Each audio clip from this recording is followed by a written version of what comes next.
I hit this issue today and hit S the quick fix that solved it. If you're having trouble logging into your Rabobank account, follow these steps to get back on track. Step 1. Check your internet connection. Make sure you have a stable internet connection. A weak or intermittent connection can prevent you from logging in. Step 2. Verify your username and password. Double check that you are entering the correct username and password.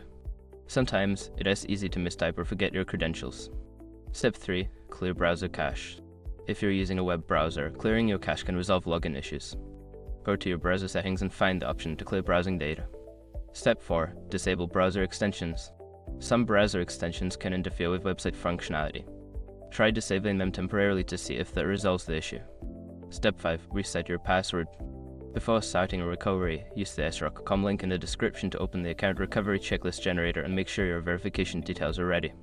Remember, if you encounter any specific error messages, take note of them as they can help in troubleshooting further.